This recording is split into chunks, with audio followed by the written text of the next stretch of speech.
कैसे हो दोस्तों। हमने जो ये सीरीज शुरू की है भारत में मुस्लिम शासन का इतिहास, उसका एक नया भाग लेकर आज हम हाजिर हैं। भारत में मोहम्मद गोरी के इंतकाल के बाद भारत के शासन की पकड़ उसके गुलाम सेनापतियों के हाथ में आ गई थी, जैसे नसरुद्दीन कबाचा जो मुल्तान के शासक बने, ताजुद्दीन यिल्दीज गजनी के शासक बने, मोहम्मद बख्तियार खिलजी बंगाल के शासक बने, बहादुरुद्दीन तुगरिल बयाना के शासक बने और कुतुबुद्दीन ऐबक दिल्ली सल्तनत के शासक बने। यह दास्तान है कुतुबुद्दीन ऐबक की। कुतुबुद्दीन ऐबक गोरी सम्राट मोहम्मद गोरी के एक सिपहसालार थे। वह उत्तर भारत में गुरीद इलाकों की मुंतजिम थे और 1206 में मोहम्मद गोरी की हत्या के बाद 1206 में ही उन्होंने दिल्ली सल्तनत की नींव रखी और ममलूक शाही खानदान की शुरुआत की, जिसने 1290 तक दिल्ली सल्तनत पर हुकूमत की। अस्सलाम वालेकुम दोस्तों, मेरा नाम है मोहम्मद उबैद खान और आप देख रहे हैं उबैद खान रिकॉर्डिंग।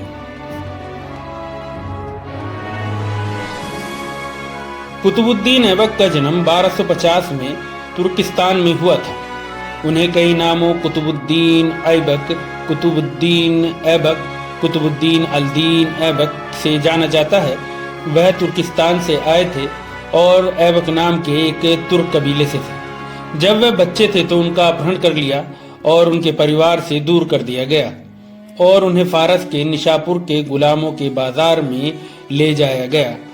वहीं काजी फखरुद्दीन अब्दुल अजीज कूफी ने उन्हें खरीद लिया।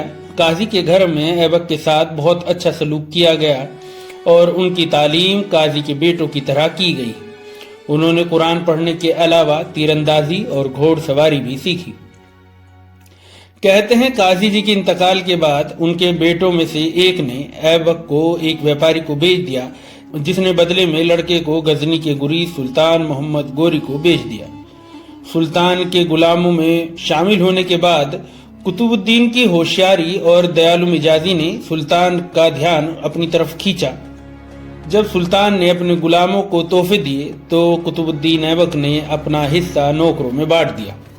इस काम से मुतासिर होकर सुल्तान ने उन्हें ऊंचे ओहदे पर तरक्की दी। ऐबक बाद में शाही अस्तबल के अधिकारी अमीर अहूर के खास ओहदे तक पहुंच गए। ख्वारजियन शासक सुल्तान शाह के साथ गुरीद टकराव के दौरान ऐबक घोड़ों के सामान्य रखरखाव के साथ साथ चारे के और साजो सामान के लिए जिम्मेदार थे। एक दिन घोड़े के चारे की तलाश में उन्हें सुल्तान शाह के जासूसों ने पकड़ लिया और एक लोहे के पिंजरे में बंद कर दिया।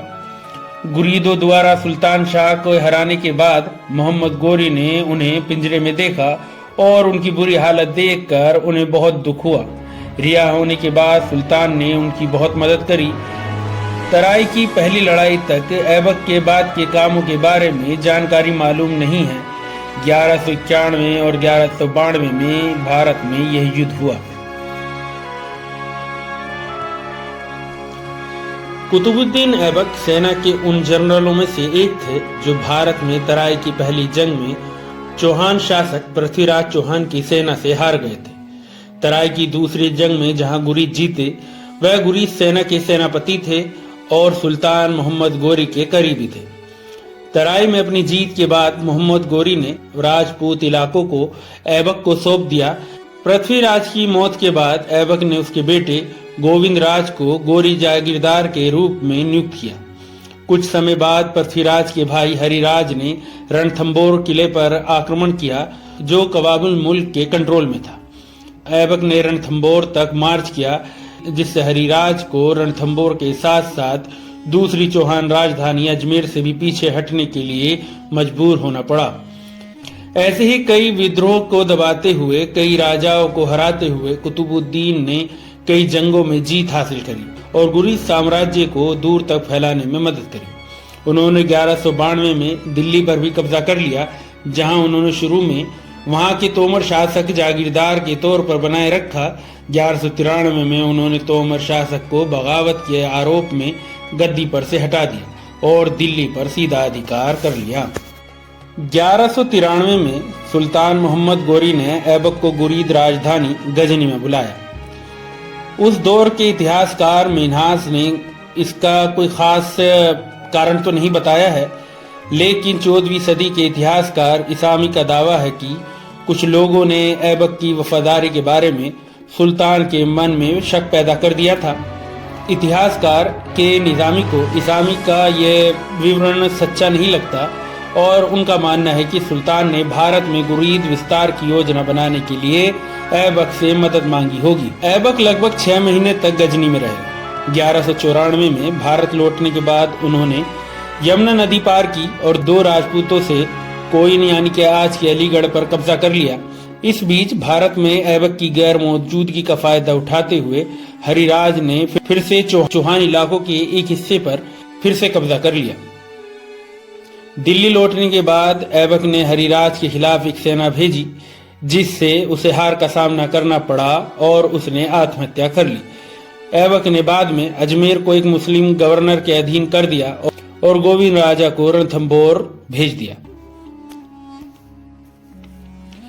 1194 में मोहम्मद गोरी भारत लौट आए और 50,000 घोड़ों की सेना के साथ जमुना को पार किया और चंदावर की लड़ाई में गढ़वाले राजा जयचंद की सेना को हराया, जो कार्रवाई में मारा गया था। लड़ाई के बाद मोहम्मद गोरी ने ऐबक के साथ पूरब की ओर अपनी बढ़त जारी रखी। वहां उन्होंने बनारस पर कब्जा कर लिया। चंदावर की जीत के बाद ऐबक ने अपना ध्यान कोइल में अपनी स्थिति मजबूत करने की ओर लगाया। मोहम्मद गोरी गजनी लौट आए, लेकिन 1195 और 1196 में भारत वापस लौट आए और बयाना के भाटी शासक कुमारपाल को हराया। इसके बाद 1197 में ऐबक ने माउंट आबू में चोलुक्य सेना को हराया। 1197-98 में ऐबक ने उत्तर प्रदेश के बदायूं और वाराणसी को अपने कब्जे में ले लिया और 1198-99 में उन्होंने चतरवाल, कन्नौज, सिरोही पर कब्जा कर लिया। 1204 में मोहम्मद गोरी को खुद की लड़ाई में ख्वारज़मियों उनके सहयोगियों के खिलाफ हार का सामना करना पड़ा, जिसके बाद उनके अधिकार को कई चुनौतियों का सामना करना पड़ा। ऐबक ने लाहौर के इलाके में खोखर सरदारों की बगावत दबाने में मोहम्मद गोरी की मदद की और फिर दिल्ली लौट आए। 15 मार्च 1206 को मोहम्मद गोरी की हत्या कर दी गई। इसका जिम्मेदार खोखर या इस्माइलियों को माना जाता है। हसन निजामी के दौर के इतिहास ताजुल मासिर से पता चलता है कि तराई में अपनी जीत के बाद मोहम्मद गोरी ने कुतुबुद्दीन को अपना नुमाइंदा बनाया था। हसन निजामी का ये भी कहना है कि कोहराम और समाना का शासन ऐबक को सौंप दिया गया था। इतिहास के ए निजामी का मानना है कि सुल्तान मोहम्मद गोरी ने कभी भी ऐबक को भारत में अपना वारिस नहीं बनाया था। गुलाम सेनापति ने कूटनीति और सेना की ताकत के इस्तेमाल के जरिए सुल्तान के इंतकाल के बाद ये पद हासिल किया। सुल्तान के अचानक से इंतकाल ने उनके तीनों गुलामों सेनापतियों कुतुबुद्दीन ऐबक, ताज अल-दीन यिल्दीज और नसीरुद्दीन कबाचा को सत्ता के पदों पर छोड़ दिया। अपने आखिरी सालों के दौरान सुल्तान मोहम्मद गोरी अपने परिवार और अपने सरदारों से मायूस हो गए थे और केवल अपने गुलामों पर भरोसा करते थे, जिन्हें वह अपना बेटा और वारिस मानते थे। इसी बीच गजनी में और उनके आसपास सुल्तान के गुलामों ने गुरीद साम्राज्य पर कंट्रोल के लिए अमीरों के साथ लड़ाई की और उनके भतीजे गयासुद्दीन मोहम्मद को तख्त पर बैठा दिया और ऐबक ने उन्हें सुल्तान मान लिया। जब मोहम्मद ने अपना शासन मजबूत कर लिया तो ऐबक और अन्य गुलामों ने अपने अपने इलाकों में शासन करने की इजाजत के लिए उनके पास अपने दूत भेजे। 1208-1209 में मोहम्मद ने ऐबक को हिंदुस्तान के शासक के रूप में मान्यता दे दी। मिन्हाज की तबाकत नासिरी के मुताबिक मोहम्मद ने ऐबक को सुल्तान कहा था। इतिहासकार हसन निजामी भी उन्हें सुल्तान कहते हैं।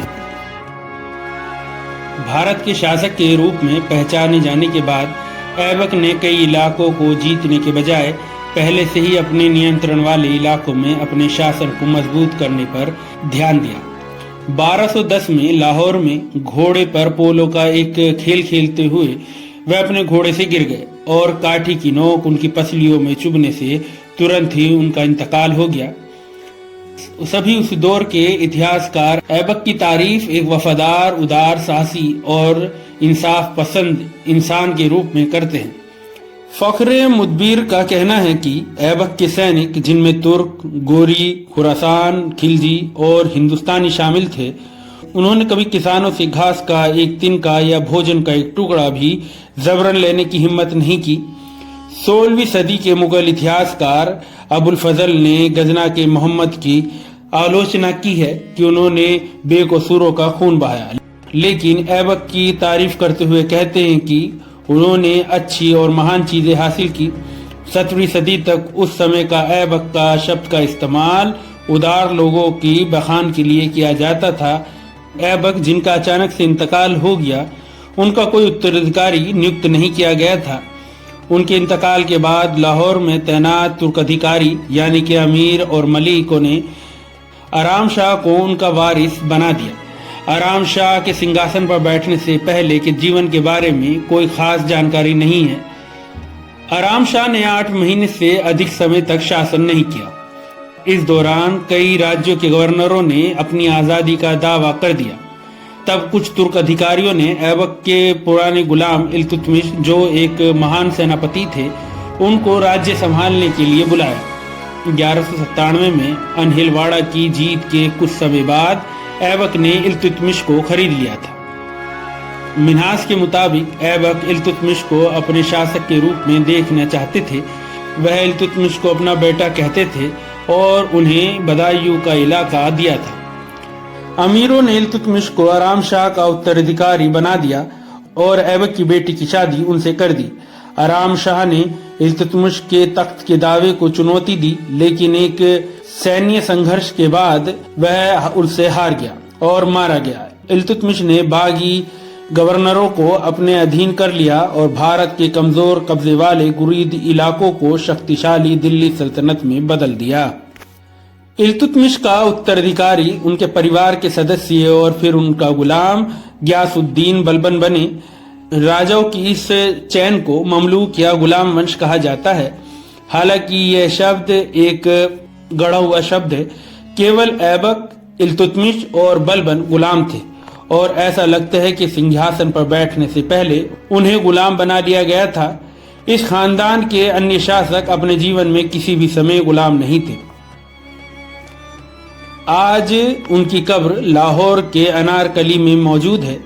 मकबरे का निर्माण उसके वर्तमान स्वरूप में 1970 के दशक के दौरान पुरातत्व और संग्रहालय विभाग पाकिस्तान द्वारा किया गया था, जिसने सल्तनत युग की वास्तुकला को बचाए रखने की कोशिश की। आज के वक्त के निर्माण से पहले सुल्तान की कब्र एक साधारण रूप में मौजूद थी और चारों तरफ से घर आबादी वाले घरों से घिरी हुई थी। कुछ इतिहासकारों का दावा है कि इसके ऊपर कभी संगमरमर का एक गुंबद था।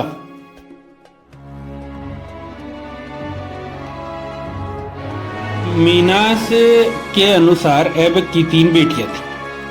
पहली शादी मुल्तान के गुरीद गवर्नर नासिरुद्दीन कबाचा से हुई थी।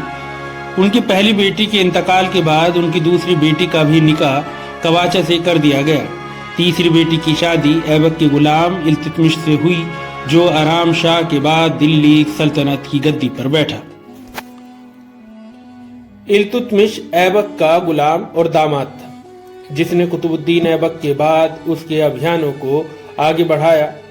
कुतुबुद्दीन ऐबक को अजमेर में 2.5 दिन का झोपड़ा और दिल्ली में कुतुब मीनार बनवाने के लिए जाना जाता है। इल्तुतमिश ने ऐबक के इंतकाल के बाद उसके कामों को पूरा कराया और उसने भारत के कमजोर कब्जे वाले गुरीद इलाकों को शक्तिशाली दिल्ली सल्तनत में बदल दिया। यह दास्तान थी एक गुलाम की जो अपनी मेहनत से एक सल्तनत का शासक बना। यह दास्तान थी कुतुबुद्दीन ऐबक की। आज का ये ब्लॉग हम यही खत्म करते हैं। आपको ये ब्लॉग कैसा लगा प्लीज हमें बताएं। चैनल को लाइक करें, सब्सक्राइब करें और हमारी आने वाली वीडियो को देखने के लिए बेल आइकन के बटन को दबाएं। शब्बा खैर।